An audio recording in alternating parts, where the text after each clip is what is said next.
Hey everyone, and welcome to season 10 of Be Heard Talk with Selena Hill, an award-winning talk show that adds a taste of hip-hop, AOC, and spice to unflavored news. I'm actually live in studio at our very own engineer, Joe Swift's studio, and I'm literally having a blast. This is like a whole thing. I wish you guys could see it, but I'm super happy to be here with you all. Each Sunday, I discuss race, politics, and culture from an unapologetic Black millennial perspective. And of course, I give you the opportunity to be heard. So leave those comments on Facebook, Twitter, YouTube, and LinkedIn, and I will read them throughout the show. And I already see a lot of comments, so I know you guys have a lot to say, especially about the topics we're going to talk about today.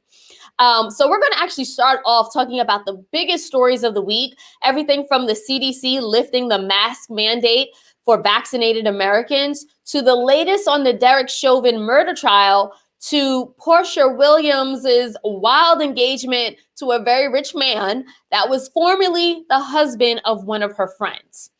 And then later on in the show, I'll speak to two organizers about the most recent surge of violence in Palestine, the history behind the Israeli occupation in Palestine, and how allies can stand in solidarity with Palestine. So we're going to have a great conversation about Palestine, and I see the comments already. I know you guys are geared up and just as geared up as I am to talk about it. Please support Be Heard Talk by buying us a coffee at buymeacoffee.com/BeHeardTalk. Your support through a small donation will help us to continue to support and amplify the issues that you care about. Now, again, before we talk about Palestine, we're going to kick things off with the news roundup. This is a round of stories that made us laugh, cry, or go on a profanity-laced Twitter rant. And for this segment, I'm actually joined by two of my faves, starting with Evan Mastronardi. He is the co-founder of Let's Not Be Trash and a Bronx organizer for Rank the Vote NYC. How's it going, Evan? Hey, Selena, thanks for having me as always. Love being on Be Heard. Thanks for the Let's Not Be Trash shout out. Everybody follow Let's Not Be Trash podcast for multidimensional men. And looking forward to discussing these things with you today. Absolutely. We are also joined by Michelle Hope, who is a sexologist, activist, and a writer. How's it going, Michelle? Hey, how you doing today? Thank you so much for having me.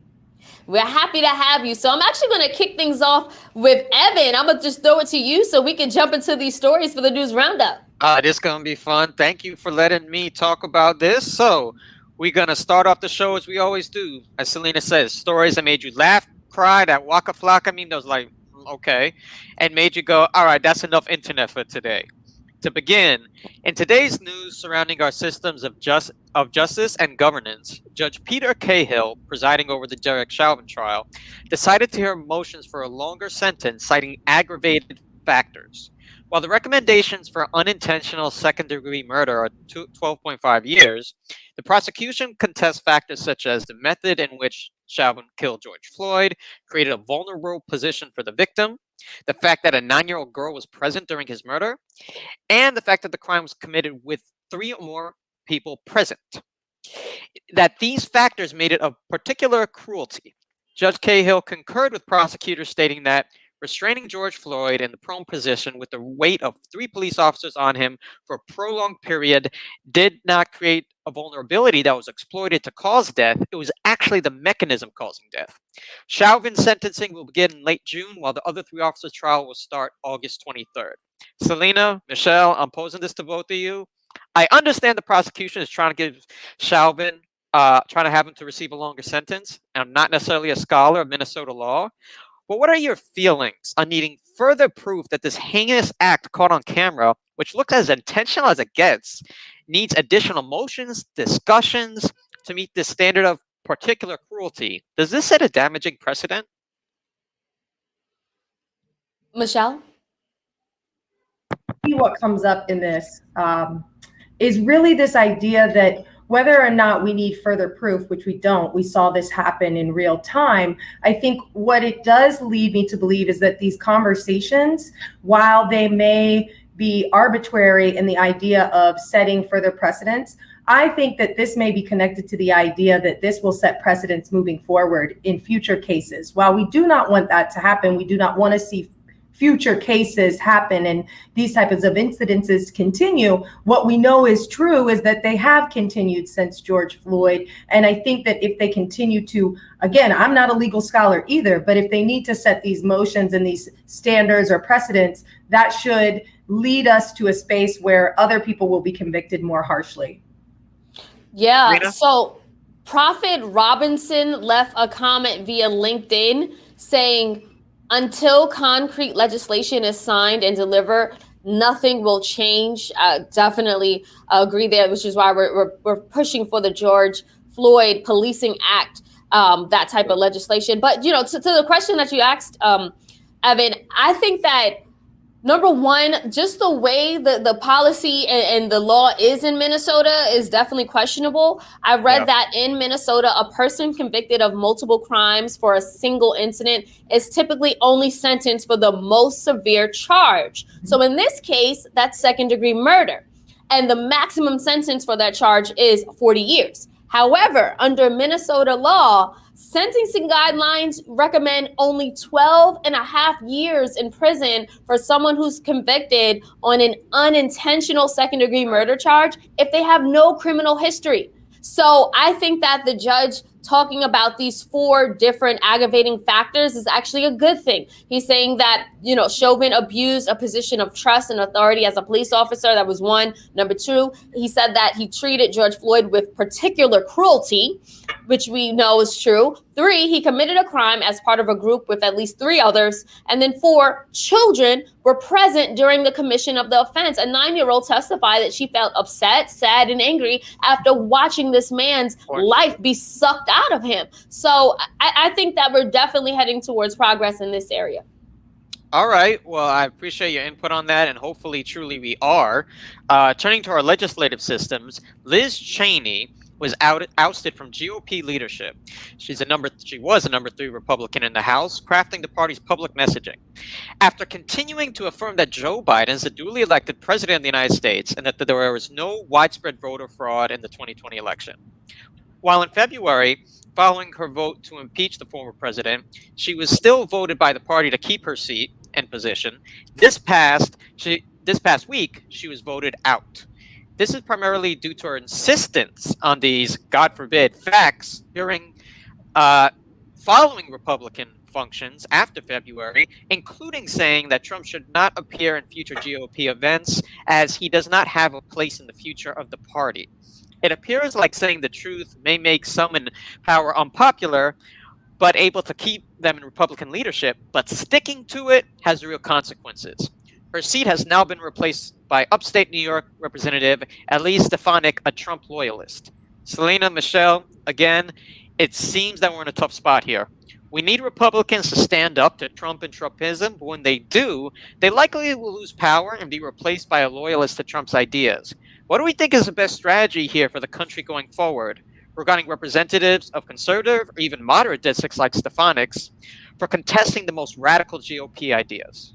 Well, I'll say this, because Liz Cheney voted in support of Trump almost 90% of the time while in office. She is definitely a Trump loyalist. The only thing she's refusing to do is lie on his behalf by saying the election was stolen.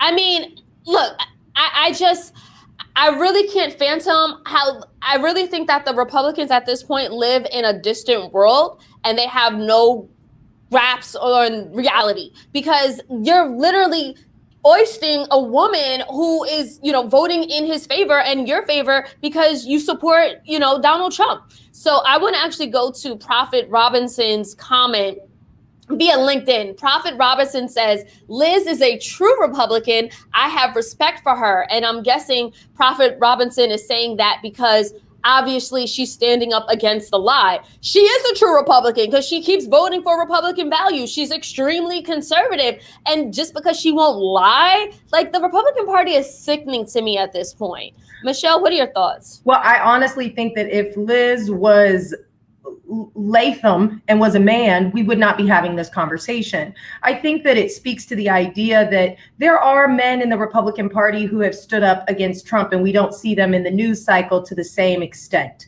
I think that this was an opportunity to really try to shift this balance of power, because she was like one of the most powerful women in the GOP. And again, she has been a Trump loyalist up until this point, because this was just fugazi. Okay, you didn't win, and now we all know that. But I don't think it goes back to Trump loyalists, because she's proven that by voting for his legislation and what he wanted. I think it comes down to the fact that there is some gender bias here. And I think that this idea that she was ousted is only really a part of her being a woman. If she was a man, I don't think we would see this or be having this conversation. Well, that's a good point. That's a good point. I just wanted to go to Michael R. Hassler's comment on LinkedIn. Michael says, Liz is right on truth. She's wrong for voting for everything Trump wanted. Go ahead, Evan. Well, she is being replaced by a woman, the representative from upstate New York, but it may be a woman that, as you said, loyalists the same, but loyalists to the extent of supporting the big lie, as it being called now. So to Michelle's point, it's not just about being a woman, it's about being a woman defying a powerful man. There it is. Yeah. So now turning to entertainment news, but also news on how damaging vitriol in the public eye can be for one's mental health. Chrissy Teigan publicly apologized for bullying model and singer Courtney Stodden. Stodden, who goes by the pronoun they, was only 16 when they married 51-year-old acting coach Doug Hutchinson. After their divorce last year, they cited his emotional and mental abuse, but also stated how much other public figures contributed to their internal strife.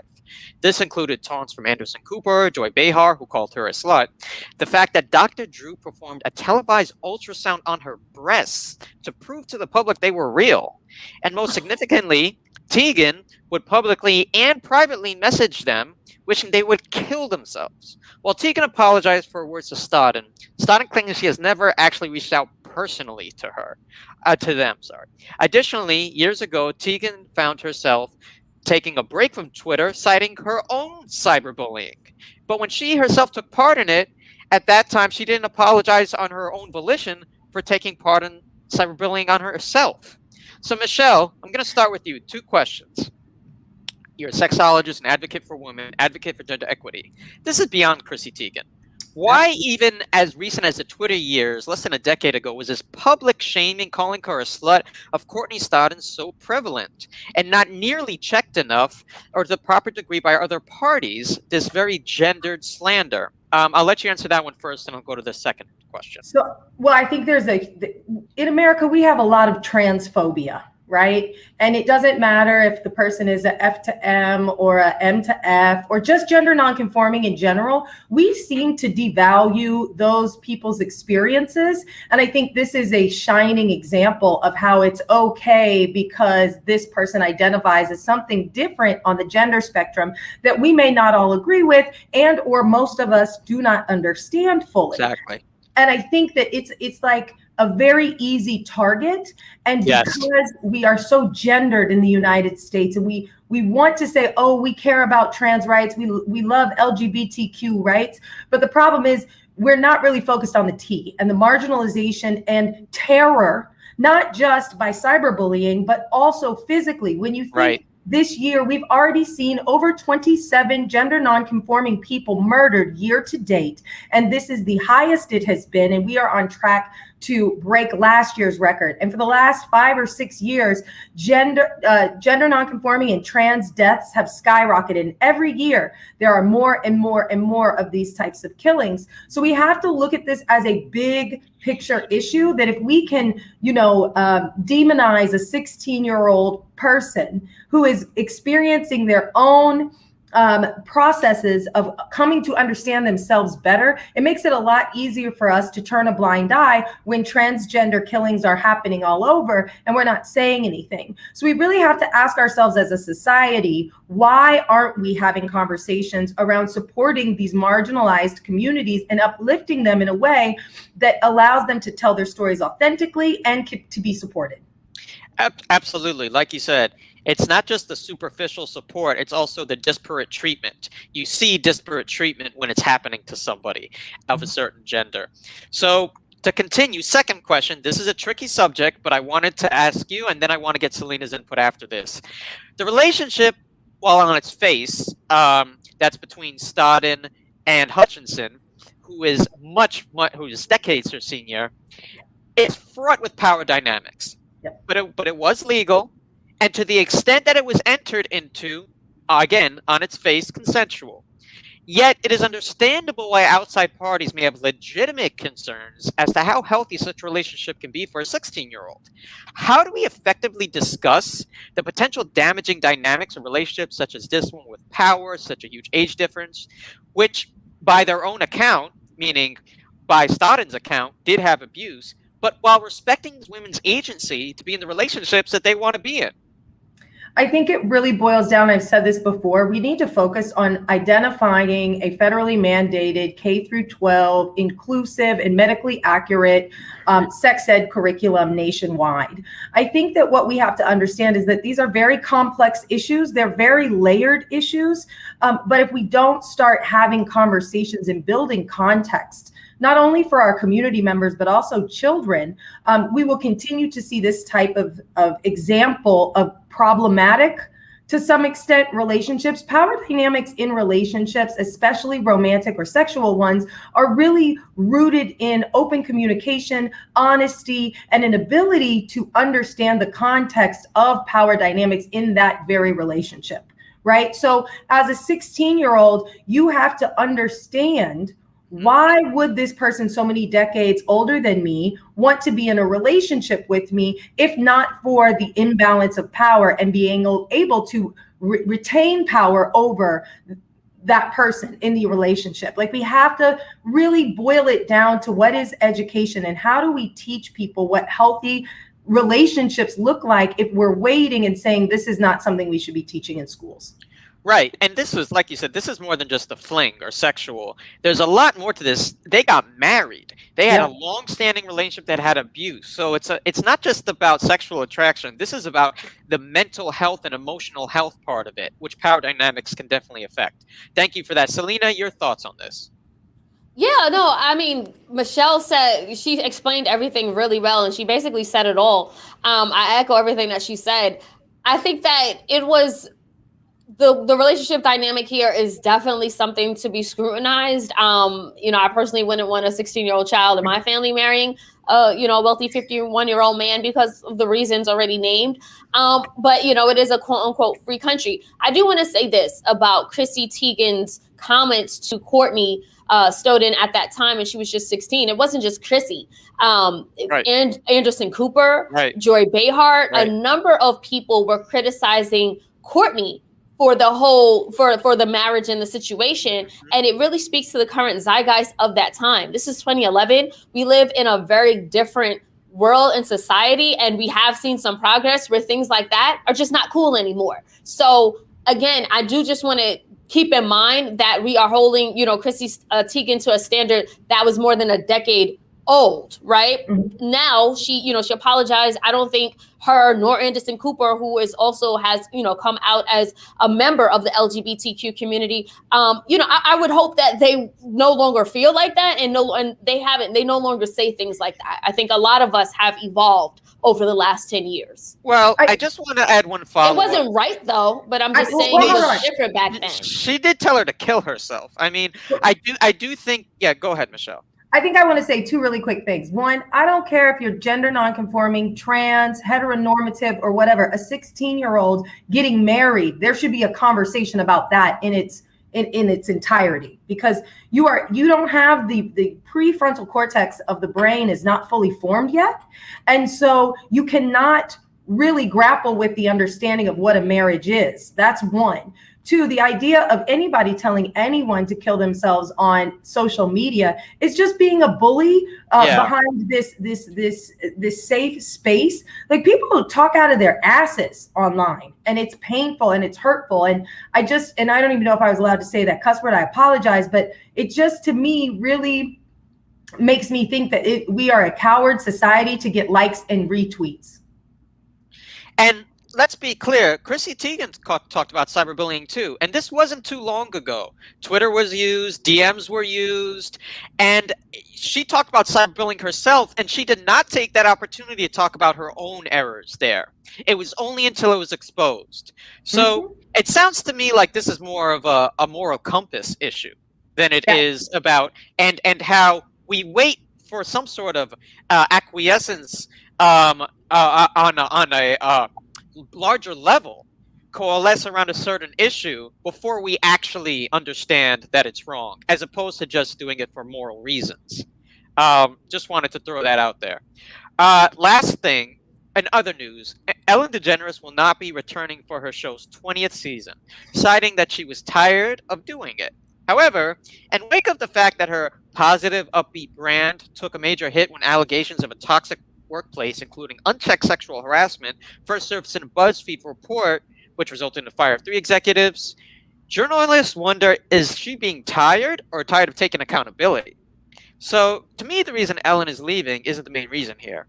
The main issue is that there was a pervasive, toxic work environment. Selena, I'm going to start with you. As someone who has worked in media and journalism most of your career, how accountable do you believe a boss should be for knowing and dealing with conduct that happens during your tenure? Yeah, no, I think that standard goes across the board, no matter what industry or sector that you work in. I want to say this about Ellen, though, because when Ellen first came out over a decade ago, back in the 90s, it was a watershed cultural moment that cannot be overestimated or understated by any means. But throughout the tenure of her 2-decade career hosting the Ellen Show, we sort of find that, her kindness and relatability factors almost seemed like they became complicit. I feel like Ellen, being an older white privileged woman, didn't really conform or mesh with the current zeitgeist that we live in, which calls for more accountability, which Evan was talking about, and which calls for more authenticity. And I just feel like with Ellen, it's just, I don't think what she represented then, like, I appreciate it, but I don't think that translates to what society is demanding from, public figures and figureheads today. That's very true, how that can be in conflict. Michelle, what do you think? Well, I think at some point, I think there's a couple things here. Similarly to when Oprah walked away, we were all sad. We'll all be sad that Ellen's walking away. But let's remember, Ellen's got millions and millions of dollars. Right. She can touch anything and it will probably turn to gold. We don't need to worry about Ellen or her show going off the air. She will continue to do all the things and come out with something again we will, as consumers, consume. Whether or not she should be held responsible for the toxic culture in her workplace is for me almost obsolete, because at this point she's just a cast member. While it might be her show, it might be her name, I think that there's a lot of workings that happen behind the scenes that she doesn't have any idea about. Well, that's my broader question. I guess this is where we'll end. Is it still the buck stops with you? Because this was happening for a long time with executives she was very close to. This was one of the questions, again, a very different situation, but still involving toxic environment, that people asked with Harvey Weinstein. Could you really be that close and not know? What do you both think? I mean, I think that. Go ahead, Selena. Oh, okay. No, I think Ellen was playing the victim role. She did a recent interview and she was like, "Oh, they trashed me and they said all this stuff." Like, I haven't seen her really hold herself accountable. Like, we all know that Ellen, she was supposed to be really nice. And then it was exposed that she's not that nice. People who work with her, you know. So, I mean, I would love for her to take accountability. I do think, you know, this is her last season. Maybe she will. Maybe she will step it up. Maybe we'll see some growth, or maybe we won't and she'll go away. That's what it is. I mean, my last thing on that would be media in general is not nice. The entertainment business, people are not nice. This is not just, you know, only about the Ellen show. This is something that happens in media quite often and in entertainment, that it's a very competitive place. And that is how the systems that and powers that be are. I think many people kind of knew that, but didn't want to vocally say that should be the precedent. And now we are checking these precedents that why is a toxic workplace, even if sexual harassment isn't being happening. We've heard about people being abused, tables flipped, horrible language. It seems like now we're reforming whether or not that should be the standard for entertainment, that we should just accept that. And overall, I do think that's a good thing. So that's the news roundup. Thank you, Selena, for giving me the opportunity to do it. Thank you, Michelle, and both of you for the input, and we'll see you next time. Absolutely. Appreciate you guys always. So now we're going to move things along to some of the questionable stories that made me say, really? Throughout this past week. Starting with the CDC. The CDC said on Thursday that fully vaccinated people do not need masks in most spaces, including being indoors. However, the federal mask retreat has set off confusion for states and cities around the country. Not only did the CDC announcement catch mayors and governors off guard, but some public health experts question the wisdom of the relaxed guidelines. And the most obvious issue here is that, okay, so the CDC basically created two separate rules, those who are vaccinated and rules for those who are unvaccinated. However, there's no way to tell the difference. Plus, the people who are pushing the limits on not wearing a mask more than likely are the ones who have not been vaccinated. So, yeah, I can get vaccinated, but how do you know if the person you're sitting next to has? Exactly. Meanwhile, Ohio Governor Mike DeWine announced the end to COVID-19 mask and social distancing measures throughout the entire state of Ohio. Really? I mean, maybe the Republican governor is of the same mind as many of the folks in Atlanta who think that COVID just magically has ceased to exist. But let us not forget that over 500,000 families have suffered from COVID deaths, while livelihoods have been destroyed, and school systems are literally hanging on by their teeth. And yet, the two simple guidelines that will help keep people alive, mask and social distancing, are politicized and dismissed. Really. Now, next story. If anyone follows me on Instagram, you've seen me rave about Saturday Night Live, about my interviews with Kenan Thompson and Chris Redd, and the fact that I recently attended a live SNL show. However, as a fan, I must say I was not a fan of SNL co-opting African-American vernacular English in a skit and then calling it Gen Z terminology. Look, I'm sorry to say, but SNL missed the mark with their Gen Z hospital sketch, where they tried to pass African-American vernacular as a new mainstream white teen slang. Guys, it's literally jargon that Black folks have been using in our communities for generations since we've been forced to code switch in America. And since the beginning of time, it's like white people continue to stumble upon things and call it theirs, whether it's language, the Caribbean, hip hop, everything. And honestly, at this point, we're over it, really.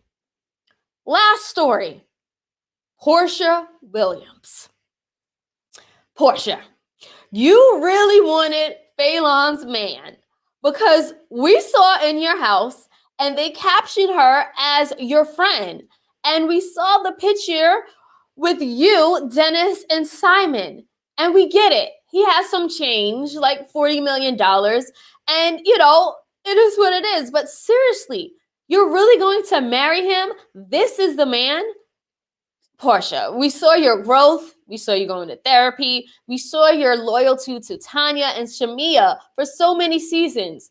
But we don't understand, girl. Please don't hit us with the hashtag love wins. Because really? All right. Now, on that note, we are going to keep things moving along. Now, for our main topic, Gaza is under attack. The fight for Palestinian freedom. The death toll in Gaza has climbed to a total of 181, including at least 52 children and 31 women since the beginning of the airstrikes on Gaza began last week. Plus, at least 1,225 people have been injured, and that number is expected to rise. On Saturday alone, Israel targeted a refugee camp in Gaza where at least 10 Palestinians were killed. It also destroyed a building in Gaza City that houses the offices of Al Jazeera and the Associated Press, which is a direct attack on media and journalists. The recent conflict began after Israeli military had a brutal response to Palestinian protests over a threatened neighborhood in East Jerusalem. Now, here in the U.S., many of us have been condemning the illegal Israeli occupation and accounts of disproportionate use of force that Israel is putting out in return against Hamas. Meanwhile, while the Hamas rockets were fired and Israeli airstrikes were toppling buildings in Gaza and all the violence was happening on the ground, President Joe Biden was pretty quiet about this escalating crisis. He did not issue any hastily arranged remarks on the Middle Eastern violence, nor did he really even bring it up unless he was asked. And when he was asked about the matter, here's what he said, and I quote, "Israel has a right to defend itself when you have thousands of rockets flying into your territory. My hope is that we'll see this coming to conclusion sooner rather than later." Yeah. So to discuss the escalating tension in Palestine, the event that triggered this recent surge of violence, and the history behind the Israeli occupation in Palestine, we have two very special guests that I am honored to introduce, starting with Tahir Herzala, who is the Director of Outreach and Grassroots Organizing with American Muslims for Palestine. And we are also joined by Nordine Kizwani, who is the founder and chair of Within Our Lifetime, United for Palestine, a community-based Palestinian-led organization whose goals is to revitalize the revolutionary spirit of the Palestinian community abroad in pursuit of free homeland. Thank you so much for joining us here on Be Heard Talk. Thank you for having us. I appreciate you. Absolutely. So Tahir, I actually want to start with you. There's a long history of tension between Israel and Palestine. I know we have 30 minutes left for this conversation, but if you could just try to get us up to speed about the roots of this Israeli occupation. And again, I know we don't have enough time to really, really dig deep, but if you could just help some of us understand what's going on at the root. Yeah, absolutely. I mean, as simply put as I could put it, we have an occupying force, a settler colonial enterprise, which is rooted in the late 1800s out of the European colonial experience, Zionism, which in essence is a white supremacy transformed into Jewish supremacy, taking over Palestinian land, indigenous Palestinian land, in order to settle that land and colonize it. And to make an exclusively Jewish state on the ruins of Palestinian people and the Palestinian land. And this is what really the gist of it is. If you want to look at the core root of the problem that we have today, all of the issues that we have today in the region are derived or rooted in the occupation of Palestine from the beginning, from 1948 till today, by the Zionist entity known as the State of Israel, has caused and wreaked havoc on Palestinian society, has sought to ethnically cleanse the Palestinian population from our historic indigenous homeland, and has sought not only to remove us, but also erase our history and legacy in the region. And as you saw over the past 2 weeks, especially in the last week of the holy month of Ramadan, Israelis making incursions into the blessed and holy mosque of Al-Aqsa, which is another example of Israel trying to erase and diminish Muslim holy sites in the region in order to, again, recreate history and rewrite history in their own liking. And this is really the basic bare bones answer that I have for you for that. No, thank you so much, Sahir, for just breaking that down. Kika left a comment via Facebook that I want to go to. She says this country has always been silent on Israel colonizing others. Thank you so much for that comment, Kisa. Nardine, definitely want to get your feedback and your thoughts as well.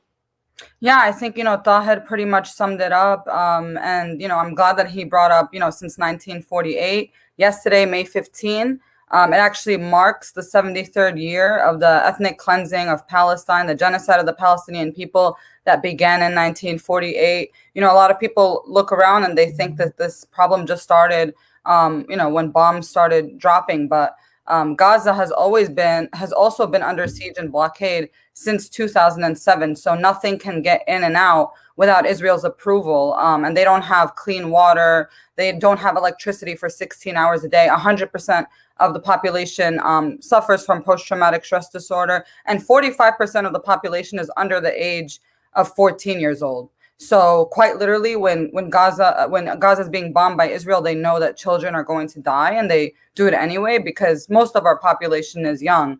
But this all started in 1948 with Israel's creation. A lot of people have looked to Sheikh Jarrah, which some of you might have heard of, a Palestinian neighborhood in Jerusalem that's has 500 people at threat of eviction being kicked out of their homes by Zionist settlers, in coordination and in support with the Israeli government. And one thing that people have been saying that I think really poignantly captures this is that every Palestinian neighborhood was once a Sheikh Jarrah, and everything that Israel is built on now was once Palestinian land. And of course, I love the comment about America being silent, because what else can we expect? This country was built also on the ethnic cleansing, the genocide of the indigenous people here, right? So, of course, the United States is also going to support a country that's doing the same thing. And yeah, so I'll leave it there so you can ask us more questions. I have a lot to say about this.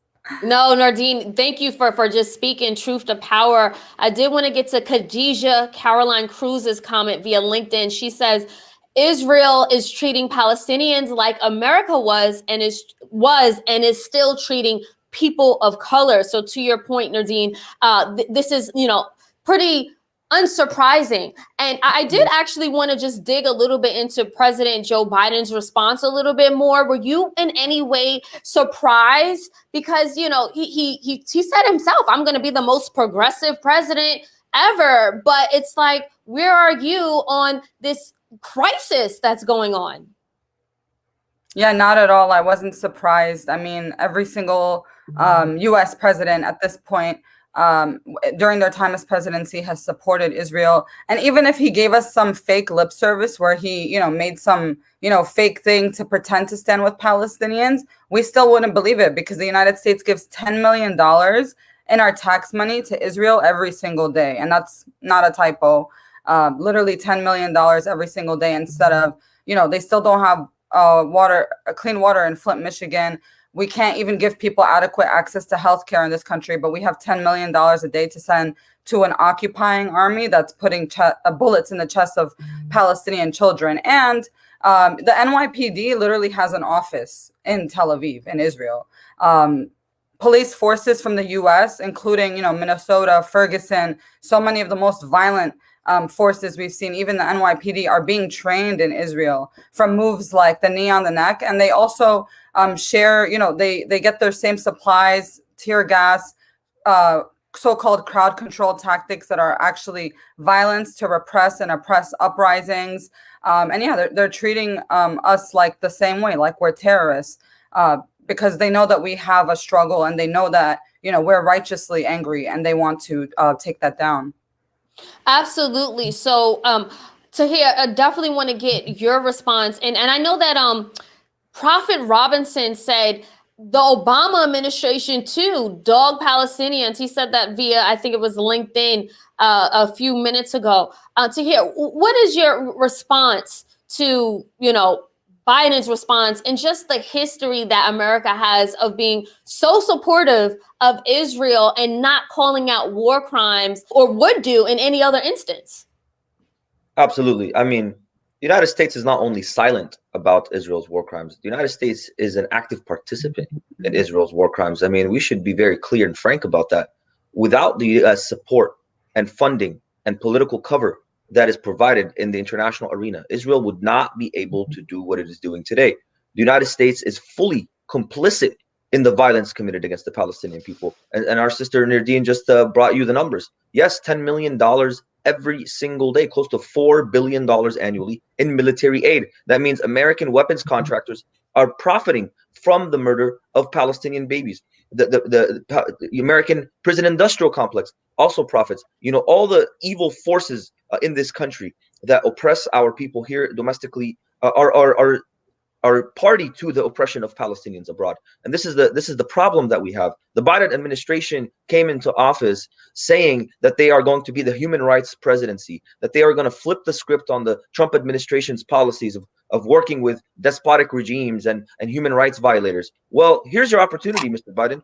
Here's your opportunity to come and speak out openly about one of the most gruesome, vicious, and violent attacks on human beings happening in the world right now. And instead of condemning Israel's violence, Biden gives excuses for Israel's violence and talks about, quote unquote, Israel's right to defend itself. Well, Israel has no right to defend itself against an occupied people. The occupied people are the ones who have an absolute and fundamental right to defend themselves against an occupier. This is the situation that we're dealing with when it comes to American politics. A dismal response, callous, and disgusting, scandalous response from the Biden administration thus far, where the State Department spokesperson Ned Price refused to even acknowledge the suffering of the Palestinian people, refused to even condemn Israel for killing babies. I mean, how absurd do you have to be? How evil do you have to be to not even want to utter the words condemn Israel for the things that are clearly and openly done in open view against human rights and violating Palestinians' dignity? I mean, this is the situation that we're dealing with, and this is what we are trying to fight, and what we're up against here as a Palestinian American diaspora community, as we challenge U.S. policy in a different direction. Absolutely. So LinkedIn user left a comment via LinkedIn that I want to highlight. They said, why is every American president silent on the Palestinian occupation? I think they mean Israeli occupation. Money. It's always money. American Jewish lobbyists have money. I know Stanley Fritz also left a comment. We want to get to Stanley. Stanley says there is no excuse for the mass murder being executed by Israel. Israel is an apartheid government committing genocide.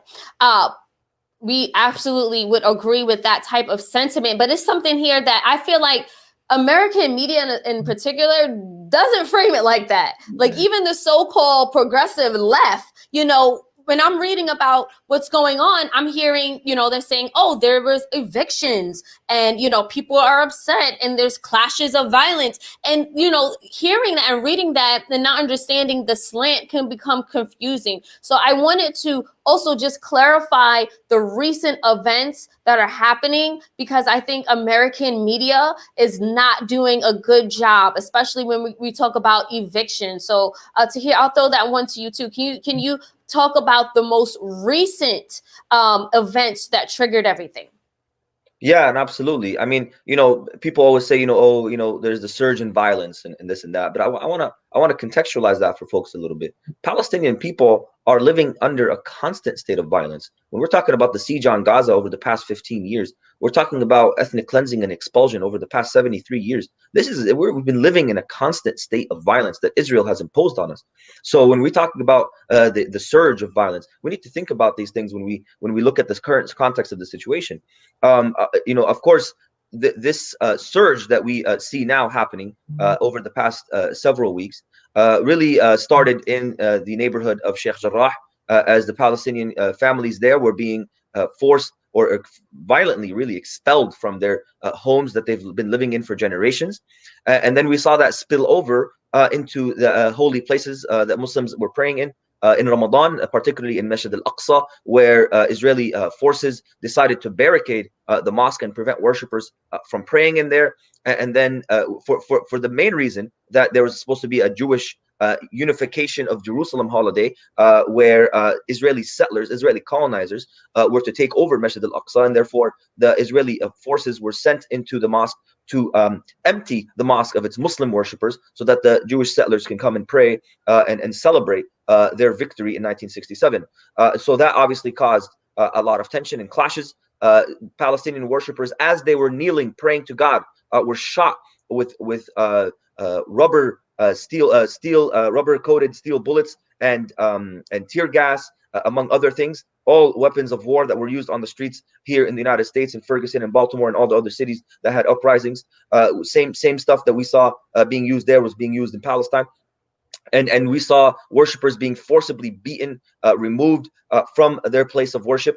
They weren't doing anything, literally just praying, being forced to remove. So that obviously exacerbated the situation, escalated tension. We saw Palestinians from across the region, from across historic Palestine and the West Bank and Gaza, go up in arms about the situation, protesting across the region. Families and communities were coming together to Jerusalem to defend Masjid al-Aqsa as it was being attacked. And then, of course, in Gaza, an immediate and unequivocal response to the Israeli occupation's aggression towards our holy place and our future capital. This is something that escalated tensions as well. And then, of course, Israel goes above and beyond to collectively punish the Palestinian people whenever the Palestinian people decide to rise up. And as we see today, over the past week or so, Israel has killed more than 180 people in the Gaza Strip.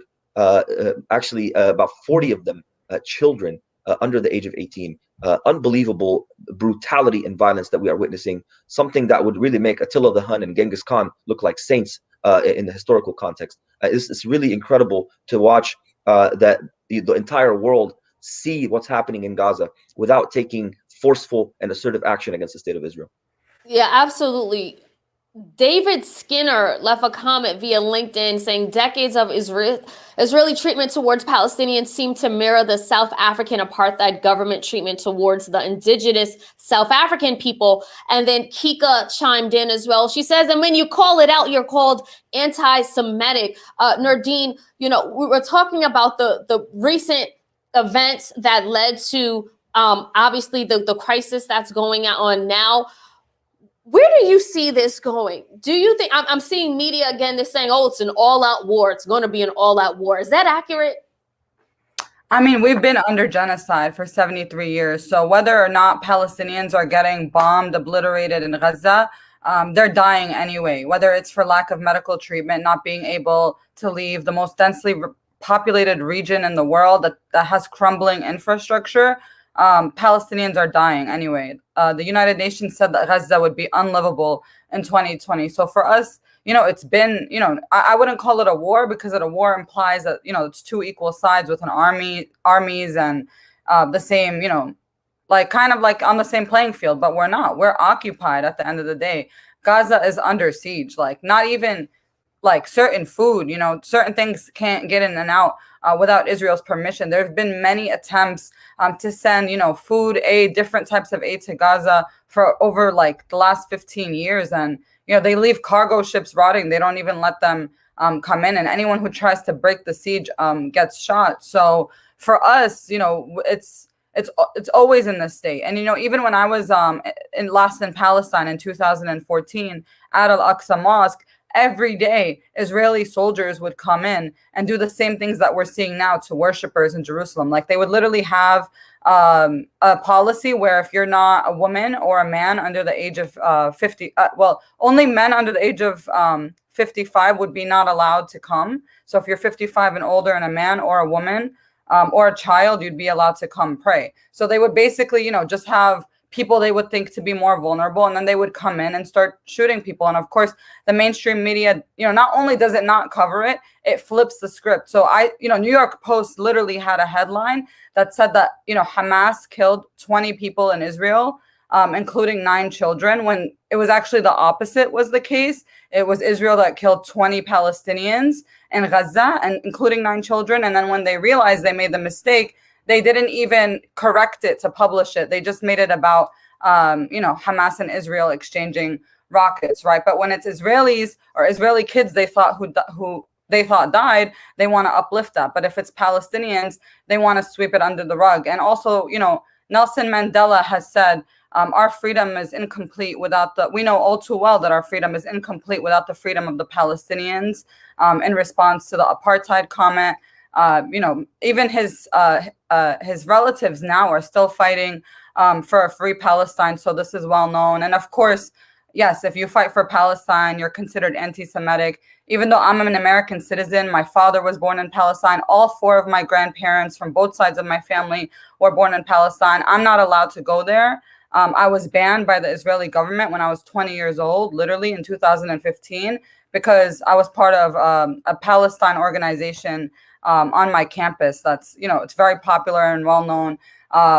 They have it all over the country. But if you speak up for Palestine, they'll find a way to take you down. Even now in law school, my law school at this point has said they've gotten over 20,000 emails for calls to try to expel me, to try to suppress my freedom of speech. And of course, they can't and won't do that. But this is exactly the case. Palestinians are fighting for free, are using our bodies, our voices, whatever we can, whether that's in Palestine, whether that's protesting, completely out of the understanding that this is an important cause for us to fight for. Meanwhile, the Israeli government is bankrolling billions of dollars to PR, to media, to lobbyists, to try to contain the truth. Even Instagram is blocking our stuff. There was a big thing where all of our posts on Instagram started to get deleted. I'm blocked from going live for some reason. So yeah, it's a very well-oiled, well-funded machine against people who have nothing but our voices and our rocks in our hands. Yeah, it's definitely not a fair fight. You can't even call it a fight because it's between the power and the international support that Israel has. It's definitely not a fight. It's oppression and occupying at this point. Well, it's always been. Rachel Johnson left a comment via Facebook. She said, "I did not know all of this, and this mirrors USA police killings of Black people too." And that leads me to my next point. How has Black Lives Matter, the movement, the global movement, sort of changed that conversation that folks here in America are having about Israel and Palestine? Did you notice any difference here? Absolutely. I mean, especially in the aftermath of the murder of George Floyd, and I would say really the apex of this was several years ago after Mike Brown's murder in Ferguson, Missouri. I think that for many people was a turning point in seeing an extraordinary solidarity between Black communities and Palestinians. I think one of the things that Black Lives Matter has changed in the American conversation is that it brought the violence and the brutality of Israel's occupation home for many Americans who didn't really understand or see what was happening on the ground. And I think one of the things that has been bold and truly principled from the leadership of the Black community on the ground, really those who are participating in these uprisings, is to make those connections and to be in relationship with Palestinian organizers in the United States and on the ground in Palestine. We know, as a matter of fact, there was a Dream Defenders delegation that took so many amazing Black voices to Palestine to witness personally what was happening on the ground there. And they came back and they became some of the most outspoken people for this cause. And one of those people is probably someone you've all probably had on this show before, Mark Lamont Hill, who lost his job at CNN because he said something that everybody believes and should know, which is Palestine should be free from the river to the sea. Nothing controversial about that. But of course, the mainstream media couldn't handle that narrative, and especially could not handle a Black man saying it to the rest of America. And so we're seeing this. And I think the challenge that Black America, especially Black intellectuals and organizers, people like Angela Davis, who are pushing the narrative on Palestine and framing it as an anti-colonial struggle, as a rights struggle, they're helping significantly alter and change American public opinion in the right direction when it comes to Israel-Palestine. Yeah, and I just want to say this because I do feel like a lot of folks will say like, oh, well, America, we have enough issues here, and black folks, we suffer enough oppression here. And what I always say is that we can't be free unless everyone is free. And honestly, white supremacy is so pervasive that obviously it's being expressed, and it also plays a role here. If the Israeli people were darker, there is no question in my mind that they would not be getting away with what's going on today. But it's because Jewish people have been white, or sometimes white facing or white presenting, and that's part of the reason. I mean, we see this played out in history time and time again. I want to we need to start, talking about solutions and actually, unfortunately, wrapping up the conversations. But Nardine, are there any plausible solutions here? So we believe in land back. We believe in full decolonization of Palestine. Look, Muslims, Christians, Jews all lived in Palestine pre-1948 peacefully.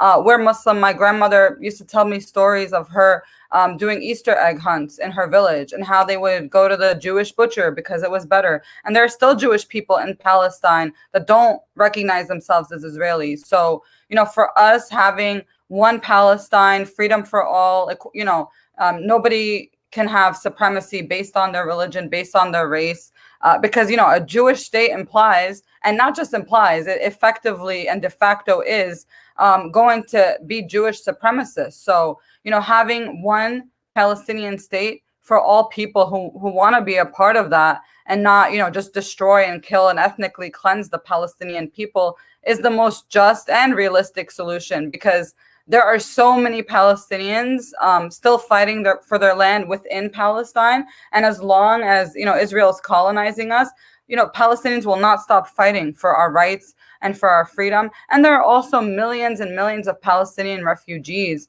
who live in neighboring Arab countries that are still, struggling in refugee camps, waiting to go home. They've really been waiting their whole life, building their whole life to go home. And even in, what we've been seeing in Palestine, all these protests, you also had protesters from Jordan and from Lebanon try to rush into the borders between them and Israel to go and support their Palestinian brothers and sisters back home. So this struggle is not going to end. And Palestinians will always show that there is a price to pay for occupation, even with the least we can do, even if just with our voices. We're not fighting. So I really believe that that's the most just solution. I also just want to extend really quickly gratitude to Black liberation struggle since the Black Panther Party, who visited Palestine, since Malcolm X, even figures from a long time ago. This is nothing new. So I think the Black liberation and Palestinian liberation are two compasses, struggle that everybody should be a part of and supporting. And I just wanted to say that. Tahir, what should allies do? What should those of us who want to show up and be allies and stand in solidarity with Palestine do? What should we be doing? Absolutely amazing question, and thank you for asking that. There's so much work to be done year round, even when it's not a hot topic, in the media.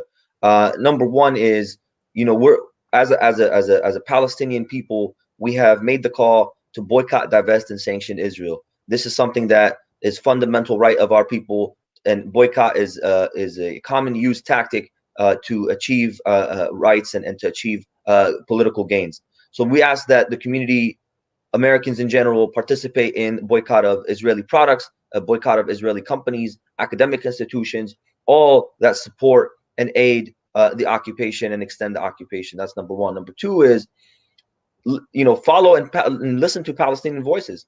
I mean, one of the most important things is, this connection that we have as a community, people understanding what's happening. You're one of the few media outlets that actually brings Palestinians on to talk about what's happening on the ground, to talk about what's happening all over the region. So this is really critical, and I think that's really important for us to know. Number three is, let's push our members of Congress. Let's push our politicians, people who are supposed to be representing us, to take a different approach on Israel-Palestine. We have a bill that was introduced in Congress, HR 2590, by Betty McCollum, that would basically leverage U.S. aid to Israel based on its human rights record. So this is something that we are trying to advocate for. We are trying to push for, so that we are moving U.S. policy in a different direction, despite the odds and despite the tidal wave that's against us. And we hope and pray that the rest of Americans and especially our Black brothers and sisters join us in that struggle. Oh, absolutely. Thank you so much, Sahir and Nordine, for not only joining us today, but the activism and the work you are doing for liberation. Like I said, we can't be free unless we are all free. And you guys are on the front lines fighting for freedom. Thank you. Thank you, Selena.